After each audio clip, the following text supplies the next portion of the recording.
ഒരു ചായയുടെ എത്ര നേരം വേണോടി? ഇപ്പൊ തരാട്ടാ. ഞാനേ അച്ഛന് ചൂടുവെള്ളം കൊടുത്തോണ്ടിരിക്കുവായിരുന്നു.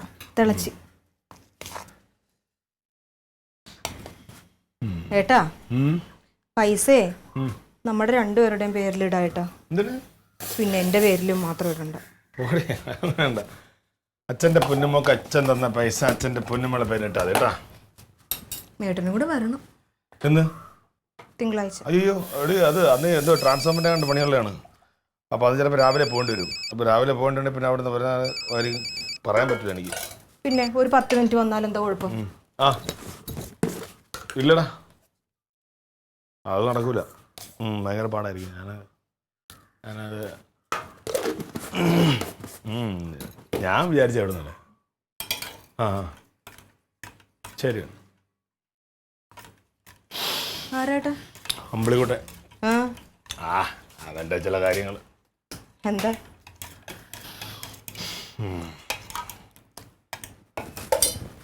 ഈ തിങ്കളാഴ്ച ആണോ പോണത്? തിങ്കളാഴ്ച. തിങ്കളാഴ്ചക്ക് ഇപ്പൊ എന്താ കുഴപ്പം?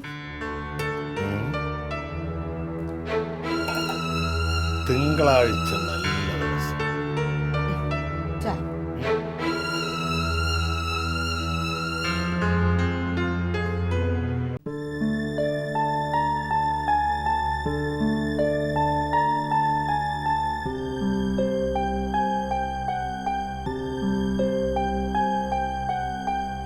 കിടക്കേട്ടാ. ലൈറ്റ് ഓഫ് ചെയ്യട്ടെ?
ഇന്നലെ രാത്രിയിൽ ഞാൻ സിനിമയും കഴിഞ്ഞ് വരുമ്പോൾ ഒരു 12-12:30 ആയിട്ടുണ്ട്. ഇവിടെ ഗേറ്റ് തുറന്ന് കിടപ്പുണ്ട്. 4 പേരിങ്ങനെ മാറുന്ന പോലെ തോന്നി. ഞാൻ ഓർത്ത് രാത്രി നടക്കാൻ ഇറങ്ങാമെന്ന് ഓർത്ത് ഞാനങ്ങ് പോവുകയും ചെയ്തു. ചുമ്മാതല്ല, ഞാൻ മൂത്രം ഒഴിക്കാൻ എഴുന്നേറ്റപ്പോൾ ആരൊക്കെ ഇങ്ങനെ ഓടിപ്പോണ പോലെ എനിക്ക് തോന്നി. കാലിന്റെ ശബ്ദം തോന്നി. പിന്നെ ഞാൻ വിചാരിച്ചു എനിക്ക് തോന്നിയതായിരിക്കും. ഞാൻ പോയങ്ങ് കിടന്ന്. തോന്നിയതല്ല, സുകേഷേന്റെ വീടിന്റെ അപ്പുറത്തുള്ള ചെറുക്കന്മാരെല്ലാരും കൂടി അവിടെ ഇരുന്ന് കള്ളു കുടിച്ച് ബഹളം ഉണ്ടാക്കി അയാളുടെ ആട്ടിനെ എടുത്തുകൊണ്ട് കറി വെച്ച് തിന്ന്. അയാൾ നേരം വെളുത്തപ്പം മുതൽ അന്വേഷിച്ചിട്ട് അയാളുടെ പട്ടിയെ ഞവന്മാരെങ്ങാനും പോണ വഴിക്ക് ഇവിടെ കയറിയോന്നുള്ളതാണ് എനിക്ക് സംശയം. ചുമ്മാതല്ല, ഞാൻ മൂത്രം ഒഴിക്കാൻ എണീറ്റപ്പോ പട്ടി കുറെ കേട്ടത്. ചേട്ടൻ ഇതിന് മാത്രം മൂത്രം അവിടെ ഇരിക്കുന്നത് സൂറുണ്ടോ? എന്തായാലും ആ പാവം ഊറ്റൂറുമ്പോ ഉണ്ടാകുന്ന പൈസ അല്ലേ, ആരെങ്കിലും എടുത്തോണ്ട് പോയിക്കളഞ്ഞല്ലോ മക്കളെ. ദൈവത്തെ ഓർത്ത് ഇതിൽ എന്നെ ഉൾപ്പെടുത്തല്ലേ. അതല്ല, ഇതിനെന്താ ചെയ്യണേന്ന്. ഇതിലിപ്പോ എന്താണ്, പൈസ കാണാതെ പോയാൽ പോലീസിനെ അറിയിക്കണം. അതൊക്കെയാണ് അതിന്റെ നടപടികൾ. അതെ മാമായി, പൈസ കൊണ്ട് അവിടെ നിന്ന് ഇങ്ങോട്ട് വരണ വിവരം ആരോടെങ്കിലും സംസാരിച്ചായിരുന്നു? അങ്ങനെ പറയുമല്ലോ ചെയ്തോ? പത്രത്തിൽ പരസ്യം ചെയ്തിട്ടാണോടാ പൈസ മേടിച്ചോണ്ട് വന്നത്?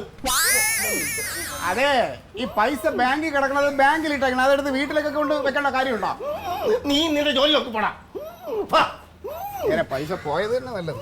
അഹങ്കാരി. അവൻ എന്തി, അവനെന്താ വരാത്തെ? വിളിച്ചു പറഞ്ഞിട്ടുണ്ട്. പോലീസ് വിവരം അറിയിച്ചാലോ?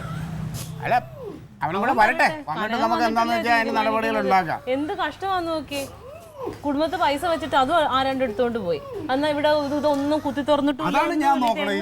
ഇത്രയും വിദഗ്ധനായ കള്ളൻ അലമാര കുത്തി പൊളിച്ചിട്ടില്ല, ഓട് പൊളിച്ചിട്ടില്ല, ഗ്രില്ല് പൂട്ട് പൊളിച്ചിട്ടില്ല. അടച്ചായിരുന്നു ഇന്നലെ കിടക്കാൻ നേരത്ത്. ഇത് ബംഗാളികളാണോ എന്ന് എനിക്ക് സംശയമുണ്ട്. അവന്മാർക്ക് നല്ല brain. നോക്കിയോ, നല്ലോണം നോക്കിയോ? നീ അവിടെ തന്നെ വീണ് വല്ലതും കിടപ്പുണ്ടോ? നീ വേണേ കയറി നോക്കണേ സംശയം ഉണ്ടെങ്കിൽ. പൈസ വെച്ചെടുത്ത് കാണാതിരിക്കുമ്പോ നിലത്ത് വീണ് കിടക്കണം പൈസ 2 ലക്ഷം രൂപ. പൈസ എന്ന് പറയുന്നത് ഇത്ര വലിയ ഭയങ്കര സംഭവമൊന്നുമല്ല. കുറച്ച് പൈസ എണ്ണി തിട്ടപ്പെടുത്തി വെച്ചിരുന്നു, അതാണ് കാണാനില്ലാതെ പോയത്. 2 ലക്ഷം രൂപയെ ഇതിനിപ്പോ എങ്ങനെ കാര്യം വരുന്നത്?